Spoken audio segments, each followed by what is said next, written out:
I drove about 2 hours off the highway to get out there.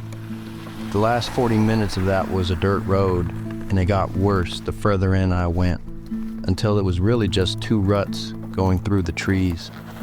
I parked at the end of it, where the road quits and the trailhead starts, and my truck was the only one there, which is what I wanted. I've been planning this for months, 7 days out in the backcountry by myself.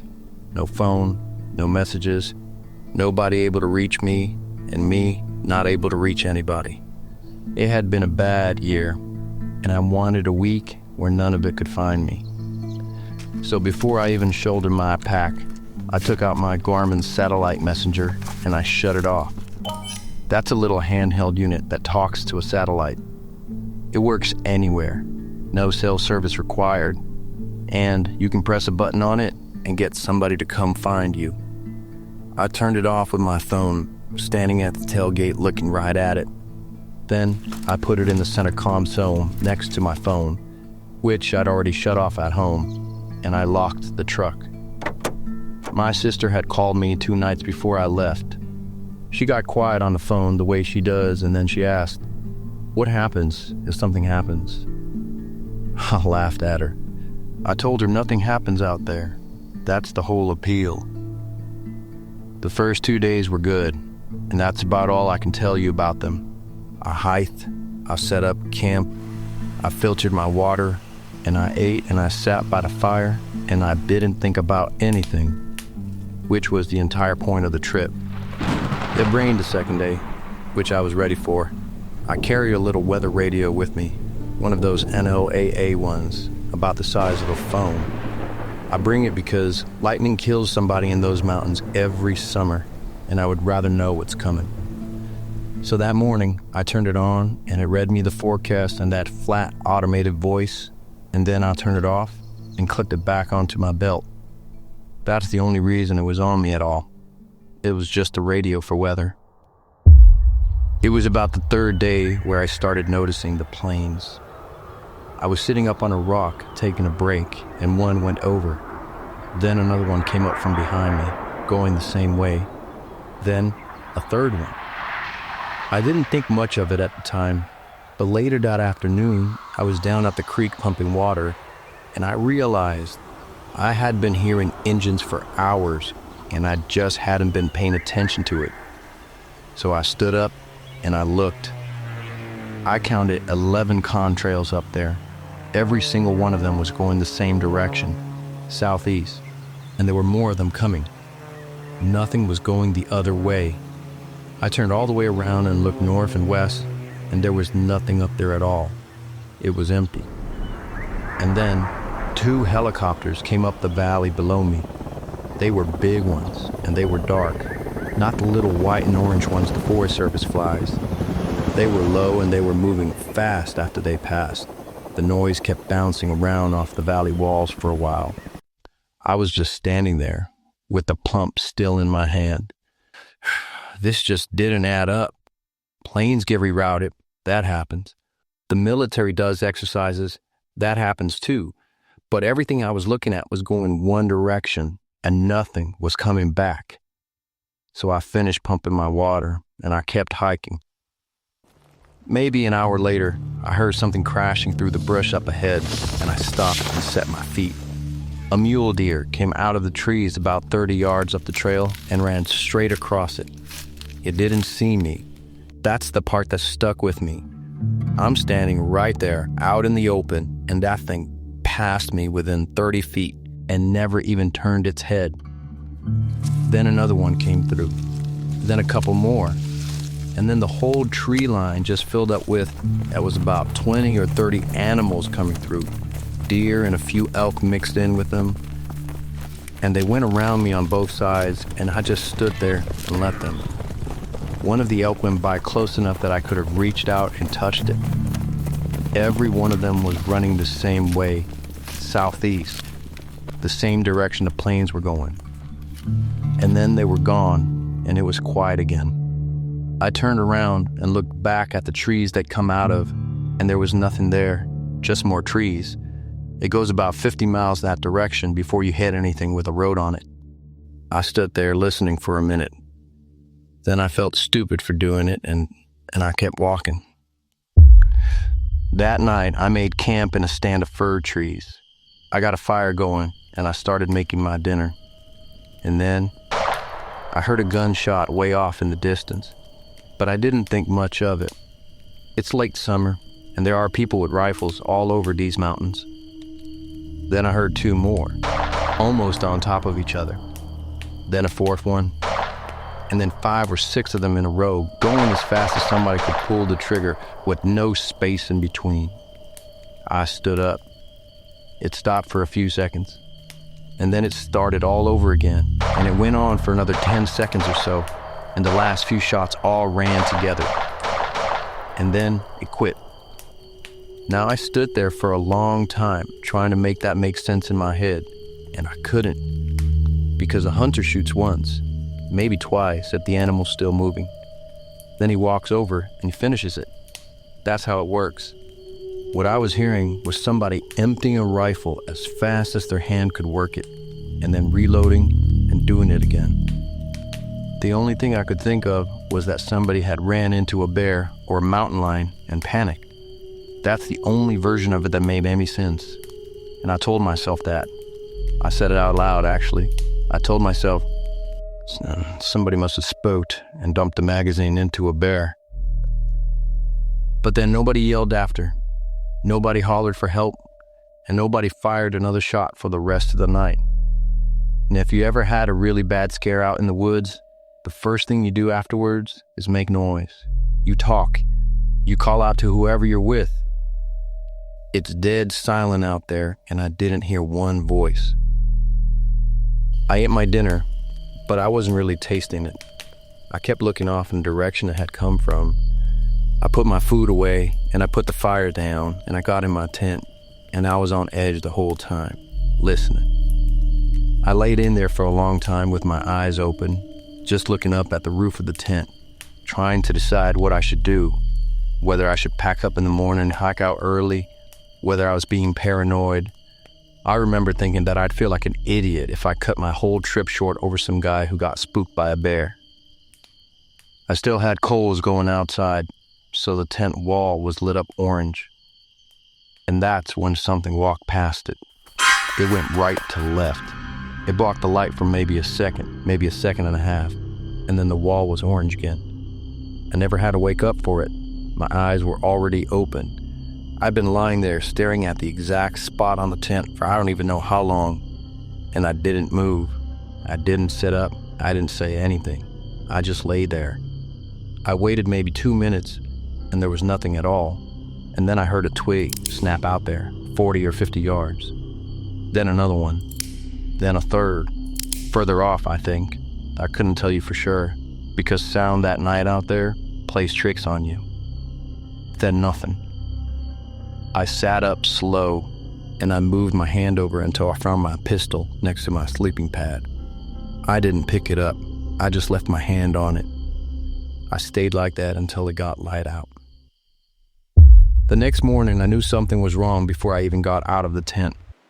I laid there trying to figure out what it was, and I couldn't do it. And that was making it worse. My arms were prickling. Finally, I stopped breathing so I could listen better. And there were no birds. Not one. No bugs either.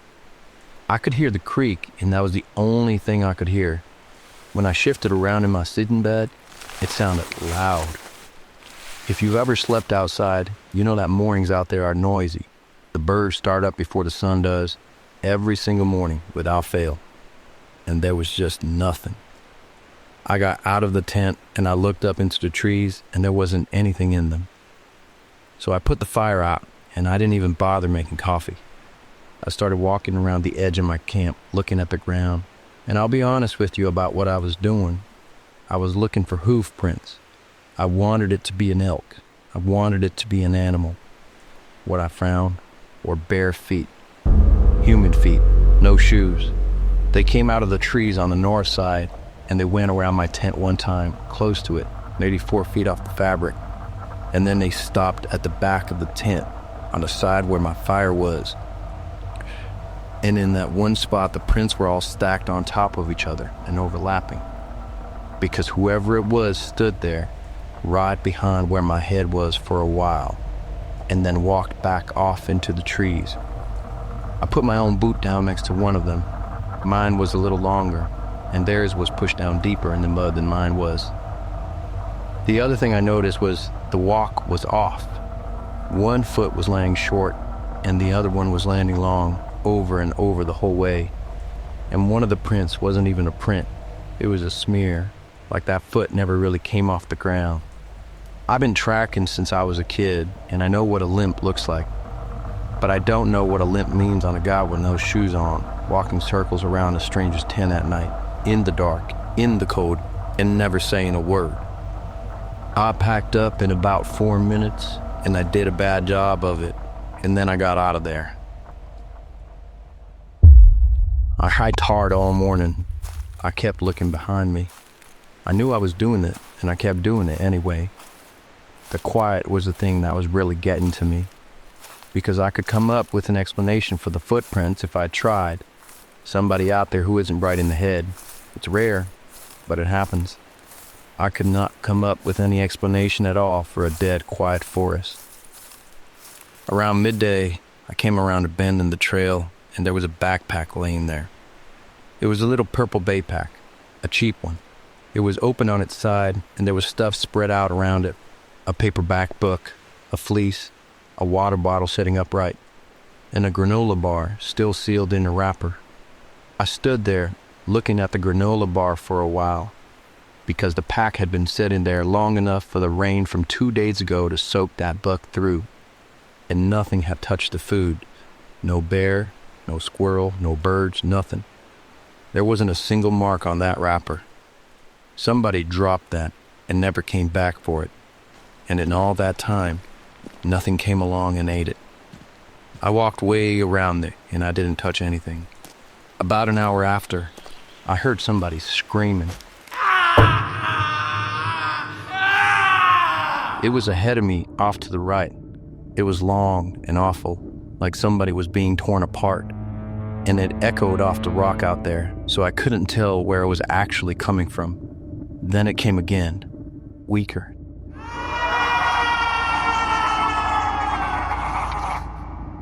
And there was something underneath it, another sound, lower than a screaming. It wasn't screaming and it wasn't talking. I still don't have a way to describe it. And then it stopped. It didn't fade off or trail off, it just stopped. I had my gun halfway out the holster. I got my pack off and got my map out, and my hands were shaking so badly that I had to press it flat against my leg to read it. I found where I was on it, and then I found what I was looking for. There's a Forest Service patrol cabin marked on that map, just a little black square. It's a one-room log cabin that they keep locked up, and a ranger might use it a couple times a year. But there would be a radio in it. I took a bearing off my compass and I looked at my watch. Half a day if I really pushed it. So I started walking towards it, which meant I was walking northwest. And I wasn't thinking about the fact that every single thing out there, the planes and the animals both, had been going the other way. Late that afternoon, I was coming down towards the lake and I saw ravens. There were 15 or 20 of them circling over one spot in the trees, maybe half a mile off my left shoulder, calling to each other, dropping down and coming back up. And I was glad to see them, that's the truth. They were the first living things I'd seen since those deer came through. And I knew what it meant. And then something big was dead over there. Probably an elk that a lion or a bear got. That's normal. I looked at them for about 3 seconds, and then I kept walking. Then the trees opened up, and there was the lake. And I noticed that there was a camp on the other side of it. I could barely make it out. 2 tents, about 400 yards away, a blue one and an orange one. I felt my eyes get hot when I saw it. There were people over there. I could tell somebody about the shooting. I could ask them about the planes. I raised my hand to wave, and then I stopped, because something about that camp wasn't right, and I couldn't tell you what. So I got out my binoculars. There was a camp chair tipped over on its side in the dirt, and nobody had picked it up. One of the tents had the door hanging wide open and the flap was moving, and there was no wind at all. That lake was flat as a mirror too. And there was food out on a little folding table, a pot, a bag of something knocked over, a couple of plates. There was no fire and there was no smoke, and there were two people. There was a man sitting in a camp chair with his back to the water, facing off into the trees. I could see the back of his head and his shoulders. He wasn't moving. And there was somebody else on their knees, half inside the other tent, with just their legs sticking out. They were bent over in there like they were digging around for something. They weren't moving either. I held the binoculars on them, and I waited for one of them to do something. 15 seconds, maybe. Neither one of them shifted, not a twitch. And that's when my radio went off on my hit. It's an alert tone, 3 notes, and it's unbelievably loud, and it went off in the middle of a completely silent lake. I jumped about a foot. My binoculars dropped down on the strap, and I was grabbing at my belt with both hands trying to shut it up. And underneath that tone, there was that automated voice, all chopped up with static. And I caught pieces of it. Something about counties, remain indoors, secure all doors, and do not attempt to run raid, do not approach, avoid contact with any. I got my thumb on the volume wheel and I turned it all the way down. And I stood there holding it, breathing hard. And I want to tell you what my first thought was because it embarrasses me. My first thought was not about anything that boy said. My first thought was about how loud it had been. The sound went straight across that water. I was embarrassed. That's what I felt. For about 1 second, I was embarrassed about the noise I'd made. And then I picked the binoculars back up. The chair was now empty. He turned all the way around and he was facing across the water at me. And the whole front of him, his mouth and his chin and his shirt, was covered in dried blood. The one from the tent was standing up too, facing me. And there were 2 more. I hadn't been there 30 seconds before, standing in between the tents, facing me. One of them was missing an arm below the elbow, and the sleeve of his jacket was just hanging there, flat. 4 of them, all lined up at the edge of the water, not moving. And their eyes were white, all the way white, all 4 of them. They were looking right at me. Nobody moved, not them, not me. And then all 4 of them took off at once, not into the water, around it, on my side. They were sprinting. One of them tripped over a rock at the edge of the water and got right back up without even slowing down. And I could hear them from 400 yards away. I ran. I still had my pack on, and I never even took it off. I went uphill and away from the shore into the thicker trees, because I figured if I couldn't see them, then they couldn't see me either. I don't remember most of it. I could hear them behind me for a long time. They got further away, but it never stopped. I ran until I couldn't run anymore, and then I kept going.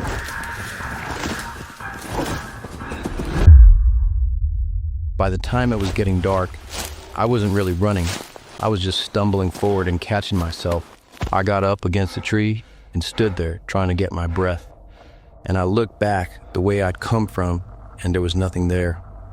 I got my map out, and I had to hold it against the trunk to read it. I was close, maybe a mile, so I started walking again, slow, watching the map. I stopped to look for a landmark, and when I looked up, there was a man standing about 50 yards away from me. He'd stopped when I stopped. His head was tipped down and over to one side. His arms were just hanging. All of his weight was on one leg. He was standing wrong, then I don't know how else to explain it other than that. And I waited for him to say something, because that's what you do out there. You see another person, you say something to them. 50 yards away, in the middle of nowhere, after the day I've had, anybody would have said something. He didn't. My hand went towards my gun and then I stopped, because he looked like a guy. He was just standing there. He might have been hurt. He might have been the one who was screaming. So I said, "Hey." Nothing happened. I said it again, louder. "Hey!" And he turned around.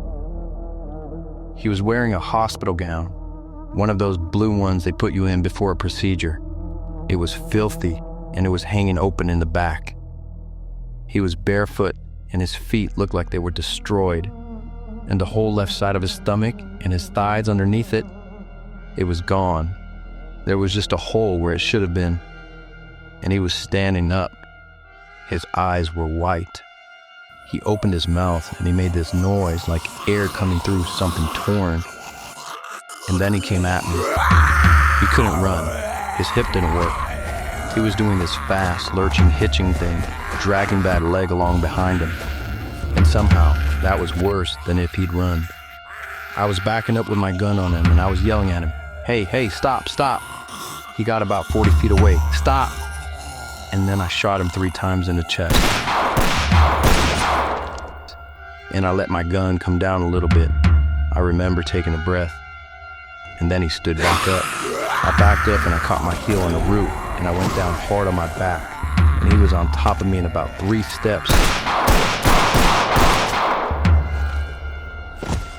And he came down across my leg, and he was still moving. I kicked out from under him and scrambled back up, and I put one more round into the top of his head. And then he stopped. I lay there in the dirt for a while. My ears were ringing so badly that I couldn't hear anything at all. It took me a while to get up. I couldn't get my gun back into the holster because my hands were shaking too much. And then I made myself go look at him. He was face down and the gown was spread out over him. The bottom of his feet were black, and there was a plastic band around his wrist, one of those hospital bracelets. I didn't touch it. I got down low and turned my head to read it.